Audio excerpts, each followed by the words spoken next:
তোমার লাইফে যদি এখন আমি তোমাকে এমন একটা অপরচুনিটির কথা বলি, যেই অপরচুনিটিতে তুমি কে, তুমি কোথা থেকে আসছো, কোথায় বড় হইছো, তোমার ফ্যামিলিকে, তোমার জেএসসিতে রেজাল্ট কী ছিল, তোমার পিএসসিতে রেজাল্ট কী ছিল, তোমার স্কুলে কত রোল ছিল, তোমার কলেজে কেমন রেজাল্ট হয়েছে, তুমি আদৌ ফেল করছো কিনা, তুমি কেমন মানুষ, তুমি দেখতে কেমন, তুমি যদি সব কিছুর পরিচয় চেঞ্জ করতে পারতা তাহলে তুমি কি ইউজ করতে পারতা কিনা, তাহলে কি তুমি এই সুযোগটা ইউজ করতা কিনা, আমার প্রশ্ন এটা। তোমার যদি উত্তর হ্যাঁ হয় তাহলে সেই সুযোগটা হলো অ্যাডমিশন। ট্রাস্ট মি, বাকি সব পয়েন্ট বাদ দাও, তুমি তোমার শিক্ষাগত যোগ্যতা যদি একবারে চেঞ্জ করে ফেলতে চাও, দ্যাট চান্স ইজ অ্যাডমিশন। তুমি যদি ভালো একটা ভার্সিটিতে চান্স পাইতে চাও, ভালো একটা ভার্সিটিতে চান্স বা হোক বুয়েট, হোক মেডিকেল, হোক ঢাবি, হোক রাবি, হোক যাবি, হোক প্রাইভেট, তোমার যেইটাই টার্গেট হোক না কেন, তোমার যেইটাই টার্গেট হোক না কেন ম্যাম, তুমি যদি তোমার কাঙ্ক্ষিত ভার্সিটিতে চান্স পাও, from that day till the next 4 years, যেদিন পর্যন্ত তুমি ওই ভার্সিটির সার্টিফিকেট নিয়ে ভার্সিটির গেট দিয়ে বের না হইলা, সেই দিন পর্যন্ত তোমার পরিচয় তোমার ভার্সিটির। সত্য কথা, এ তুমি ডিনাই করতে পারবে না।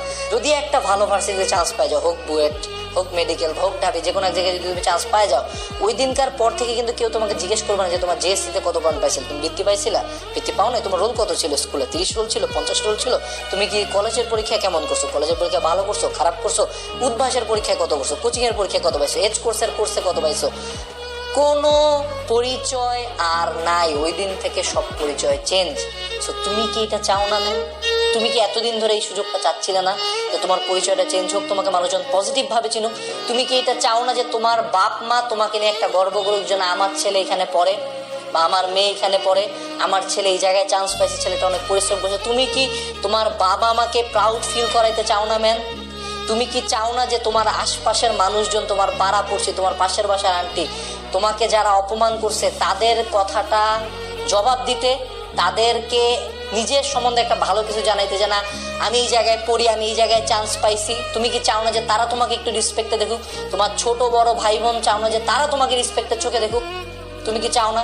তুমি কি চাও না যে তোমার ফ্রেন্ড সার্কেলে তুমি একটা ভালো পজিশন হোল্ড করো? তুমি কি চাও না যে তোমার বন্ধুরা, তোমরা সবাই মিলে একটা ভালো জায়গায় পড়ো? শুধু একা কেন, তোমার ফ্রেন্ড সার্কেল যখন সবাই ভালো ভালো জায়গায় পড়াশোনা করবা, that will B a great friend circle. তুমি কি সেটা চাও না? আমার মনে হয় তুমি সব কিছুই চাও। এবং তুমি কি চাও না যে ভালো একটা ফিউচার কাজ ভার্সিটি তোমার ফিউচারে একটা রোল প্লে করবে? একান্ত তুমি ভার্সিটি উড়াই দিতে পারবা না। You need a great varsity to reach a certain level. হ্যাঁ, যে কোনো জায়গা থেকে রিচ করা যায়, বাট আমি একটা ভালো জায়গা থেকে স্টার্ট করলে অবশ্যই আমার ফিনিশিংটাও ভালো হবে। তুমি কি সেটা চাও না? তো তোমার এই অ্যাডমিশন সিজনে 3 মাস বা 4 মাস আল্লাহ তোমাকে দেয় বাংলাদেশের মতো একটা জায়গায় নিজের পরিচয়টা চেঞ্জ করার জন্য, নিজের পাসটা পরিবর্তন করার জন্য। এই সুযোগ লাইফে হাতে গোনা কয়েকবার আসে, এবং সবচেয়ে বড় সুযোগ হলো এইটা। এই পরিচয়টা তোমাকে লাইফে সারা জীবন বহন করতে হবে। So use this time. 3 থেকে 4 মাস নেন, just only 3 months to 4 months, just 120 দিন বা 90 দিন, জাস্ট 90 দিন তুমি যদি পড়াশোনা করো, তুমি যদি পরিশ্রম করো, তুমি যদি সর্বোচ্চ এফোর্টটা নিজের দাও, তুমি এত কিছু চেঞ্জ করতে পারতেছো। What stopping you? তোমাকে থামাচ্ছে কে?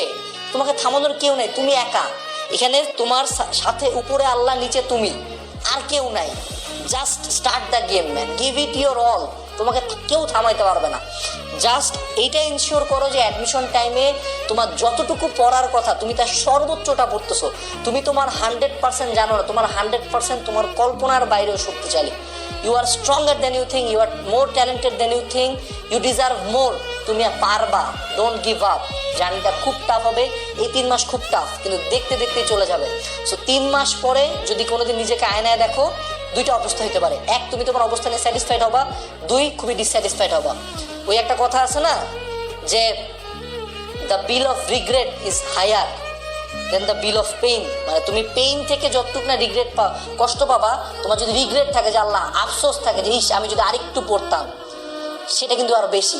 সো এরকম কোনো যাতে আফসোস না থাকে। যদি 3 মাস শেষে আয়নার সামনে দাঁড়ায় চান্স নাও পাই, যাতে নিজের দিকে তাকিয়ে বুঝবি তোর মনে, তোর ব্রেনে, তোর শরীরে যত শক্তি ছিল তুই তো সব দিছিস, তার চান্স পাইস না, তোর মনে কোনো আফসোস নাই। তখন কিন্তু কখনো খারাপ লাগবে না, তখন কিন্তু সুইসাইডাল থিঙ্কিং না আসবে না। বাট যদি তুমি তোমার সর্বোচ্চটা না দাও,